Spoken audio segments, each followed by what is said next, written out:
Meyer's talking. Shut the hell up. Burgundy's on. Okay, I'll answer any questions for you guys. When you look at Wisconsin on video, what just jumps out at you first?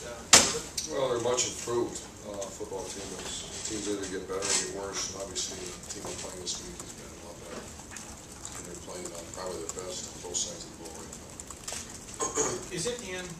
Does he look clear now? Does it look like he's going to play, Sabino? Yeah, I can't tell you what percent he's at, but he's in the starting lineup. Steve? Hey, Coach. I want to ask, in terms of stopping the run, your team's done an adequate job. Michigan State, Nebraska, some of the other teams you know, under 100 yards. You see a team that puts up 500 yards rushing this past week. That's going to be a tremendous challenge for you guys. And the other question would be, if Sabino's going to play, how do you envision those three linebackers lining up? Well, the three that broke the starting lineup today on Monday is Shazier, Zach Dorn, and Sabino. Storm Klein will play as well. Still not near the depth we need. But, I think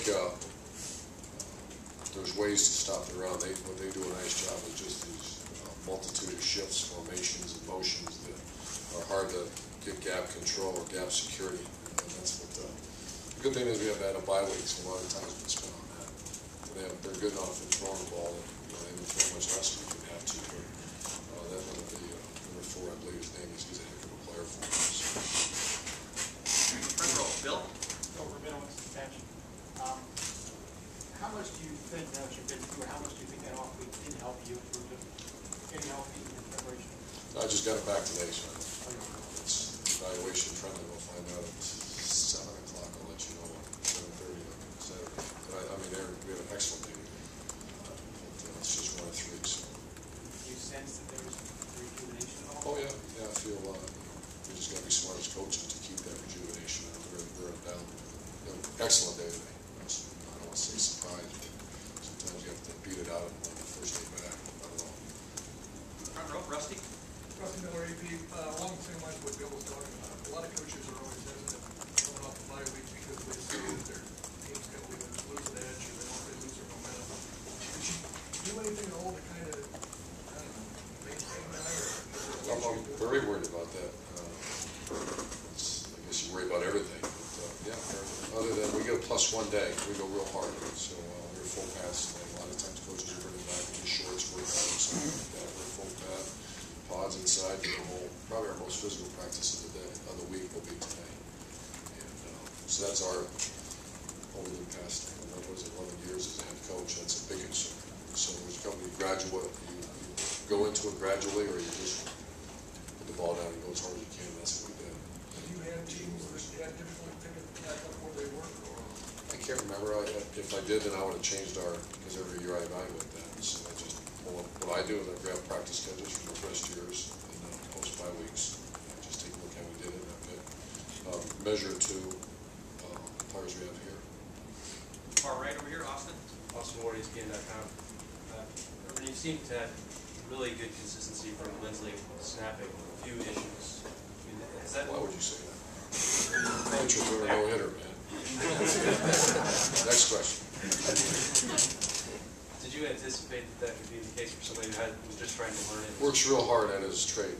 That's summer, that's spring ball, that's on his own. That's a guy that comes out 5 months every day before practice. So let's go to spend too much time talking about him. But he's a pro. He's a guy that I love him. I'm glad he's our center, and he's a serious guy. He takes his job very serious. Have you had other centers in the past that you moved over that haven't had much experience snapping before? Or I do that. Pouncey's are probably the most famous guys, and they don't move the center. Mike really struggled at first, but then he came on. It was great. Marquis. Yeah, nothing horrible. Over here, David? Right. Dave Wilkerson, 10 TV. Early in the year, you had said, when people asked you about no bowl game, that would be addressed later in the season. Is later now, and how have the conversations changed? Haven't had to. We've I kind of like my guys. We're competitors right now, and we started everything. If you remember back from January until this date, there's nothing they do when they wake up in the morning. They compete in the classroom, or with rewards at the end if they compete. If not, then there's non-reward or whatever at the end. So they've developed. There's some gifted competitors already in the group, Simons of the world. There's some maybe average competitors that become competitors. So no, we've had zero discussion about it. We're doing the best we can to play a very good team on the road. Far left, Bill. Bill Lewis to play new. You like Bourne a lot because you're giving more carries and all. How does he rank for the linebacker versus then play like a real smash mouth team like Probably fits his style a little bit, yeah. But he's played, I mean, he's been a stabling force for our defense. After the one debacle in Bloomington, our defense is not silver bulleted yet, but they're playing much better, playing with much more confidence and leadership. One of the most undervalued characteristics of a football team is leadership, and that's what number 44 gives you. Like I told you, he was, I really admire him. Not a very good leader whatsoever. Throughout spring, throughout the winter, has developed into one of my all-time favorites in my coaching career as far as a selfless leader that does it all for us. Far left, Lori. Fortunate 97.1 The Fan, you've made an effort to keep your players from getting too rah-rah on Fridays. Is it ever a concern before then that they might emotionally spend themselves too much on like a Monday, Tuesday, Wednesday? Sure. Yeah, I think that's something we watch. I think I've not had that issue with this team. This would be a game, and obviously the one after that would be a game that you worry about. But I try to watch that, and our strength coach does a good job of that, so I haven't felt that yet. How do you keep from getting, you're the guy that has to center the team. How do you stay centered? We're just, there's so many holes on this team right now that we're trying to keep together, and some weaknesses are all of a sudden turning into strengths. So our focus, I've never really had a problem with that because the focus just gets to go Monday, Tuesday, Wednesday practice. Second row, middle, Bob. 2 weeks left, two games left, only 4 unbeaten teams left. I know you're concentrating on the games and all that, but do you ever have to, you don't have very many opportunities to go undefeated. Do you ever fight the urge of thinking of what you're losing by not giving them a chance to play a bowl game or a national championship game? I could lie to you and say that I don't every once in a while, but not as much as I thought. I hear it, I read it once in a while, and I'll just I have good friends in the profession where they'll make a comment, and I'll think for a second, but then I go back to knowing exactly who we are. I go back to how we won and who we are right now. We're pretty fortunate where we are. Let's find a way to get into 11. So tried years ago not to control. We can't control. That's we got to have a really good Tuesday practice. We can't control that. We can't control anything else. Middle row left, David. Dave Briggs, Toledo Blade, following up on a couple of earlier questions. I know you mentioned you do discuss the polls with the team. Just as an incentive this deep into the season, even though the odds might be very long, have you mentioned the thought of an AP national title with them, just to kind of throw that out there? I haven't usually do that. I haven't, for some reason, I have not even addressed that the last few weeks because these guys are, I just like our team meetings, man. We don't want to talk about practice. We're talking about how to stop one of the most potent run games in America. They have 300-pound plus defensive tackles. So, I used to have State of the Unions. I think that's probably what you remember when I told you that. I did talk about that in the past. Our guys know where they're at. We're good. We just got to, I really like coaching this team right now. I'm not worried about the nonsense. We haven't really discussed it. Middle left, Brandon. Brandon Ketzel-Gills. I was wondering what your message was to your team when you kind of finished up practice last week, going into the weekend, kind of what you wanted them to be prepared for coming into this week. I always, the number one thing you worry about is that phone call. Or driving home to see family and doing something going on Friday or Saturday night. So my comment was if it's going to help us win our 11th game, do it a lot. If it's not, don't do it. And they came back bright-eyed, and that's the number one thing to worry about is when they go home. I think it's a great opportunity, especially for local guys, to go home with their family, go out there for a high school football game, all that fun stuff. Middle left, Doug. Doug Lindry from Putting Together. Urban, you obviously, when you got here, you had a good sense of the Michigan rivalry with Ohio State. What's your sense of the rivalry with Wisconsin? Pretty good. Yeah, I'm learning about it. And I think they stole a season from they were telling me that story a little bit. But it's interesting hearing our players talk about it, especially ones I listen to. in some of those big games. So real interesting. This is a rivalry game, and it's a rivalry game because you have to understand who you're playing and what they've done the last few years. So they're a good, very good team. I know the focus this week with the Wisconsin offense is on the run game, but what you have at corner this year with Travis Howard and Bradley Roden, whether it's this week or just in general, the way those two guys have played, how good have they been, and what has it done overall for the defense to have two guys like that? Yeah, great question, and I think with 2 games left, you don't want to jinx them. Like you jinxed their team already.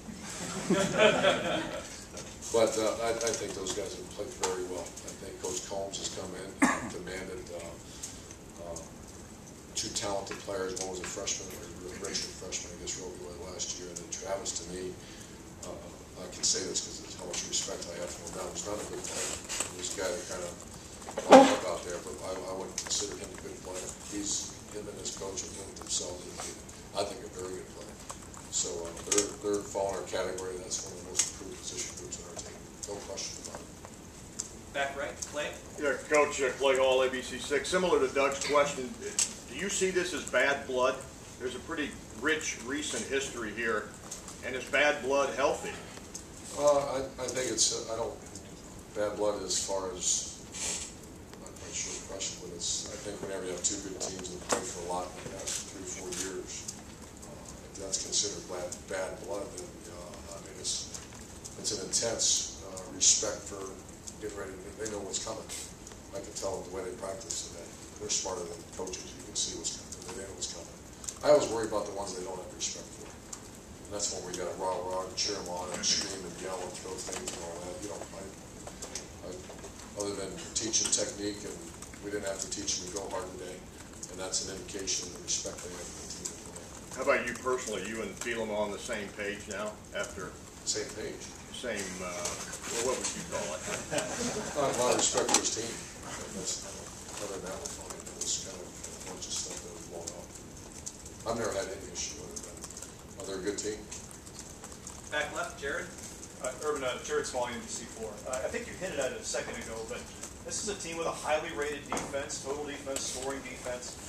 Is that defensive line really the strength, and what else do you see that stands out? Their linebacker, I think, is one of the best players in the Big Ten, 44. He's an instinctive player, gigantic in the middle, 326 pounds, 310 pounds.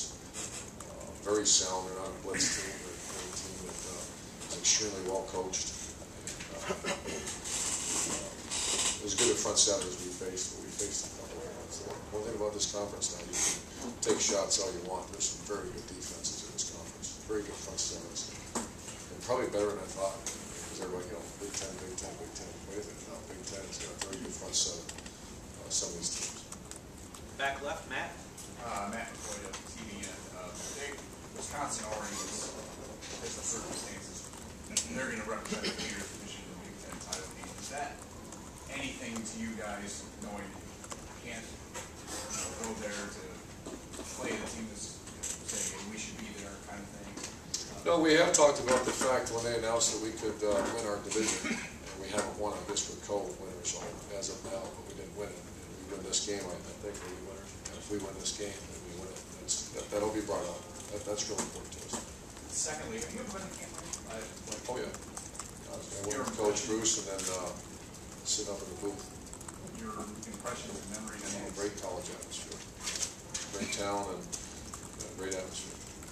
Far right over here, Todd?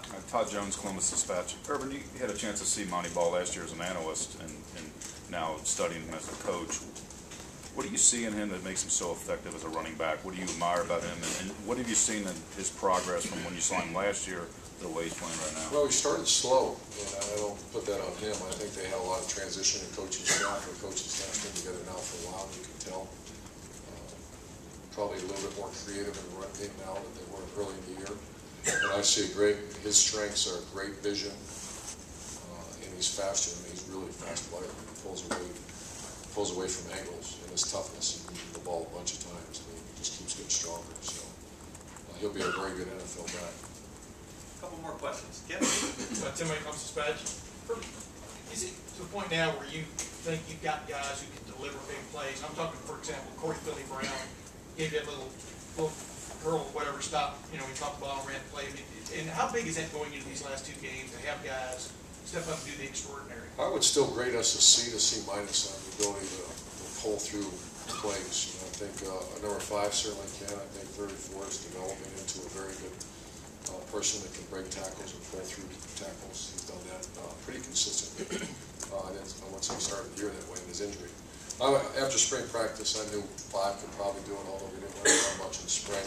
I felt on our team, which is amazing, it's number 7 was a guy that could make someone miss and accelerate through a tackle and those type of things. Now, I still would grade us not very good. In Ohio State, we should be better than we are, but his development, Philly, we just should have 4 guys like that. We should have 4 players that can take a curl, make a guy miss, and accelerate away from people. We don't have that right now. Were you constantly challenging them about that? I mean, you know, talk about that. Just, I mean, like Corey said, he walked by you after you made that play the other day. You really didn't even acknowledge him, but he Well, thinks it's his he got job. Yeah, it's not. You know, I'm trying to develop that with everybody. Is that's not a big deal. You're supposed to. It's like offense lineman blocks the 3 technique. That's what you get paid your scholarship to go do. And, catch a curl, make a guy miss and go. So yeah, I think it's a mindset that we're trying to develop here. That it's not great, nice job. Move on to the next play, as opposed to, oh my gosh, what a play. It wasn't that good. You're supposed to do that. Oh, wait, quick update, injury-wise, you named some guys. Well, you named some guys that on your radio show the other day. I mean, Lindsley was kind of banged up. Stoneburner missed some time. Lindsley's still a little banged up. He's we're hoping to get him full speed by Wednesday. But he practiced a little bit today. Orion Johnson got dinged a little bit in the game. He was good to go today. Pretty positive. Pretty on the injury front, pretty positive. Briante done. We announced him. Briante's out. He hurt his knee. It's non-surgical MCL sprain. So we're hoping to get him back for the finale. But that'll even be questionable. And he was doing good in practice. Final question. Bill, or what? In 2010, they ran the open kickoff backwards, and it was really great. Snowball after that for 23. Given special teams this year, how much stress are you putting on that? Well, we get our money back because he's a big-time player for us. Armani Reeves will get back for us. So he'll go on the left missile, which is our left-sided kickoff, real valuable player. Very, very concerned. He was working real hard on it. Special teams will be, as in very closely matched games, which I consider this one dead even. Special teams usually has an impact in the game. Thanks, guys. Have a great day. Thanks.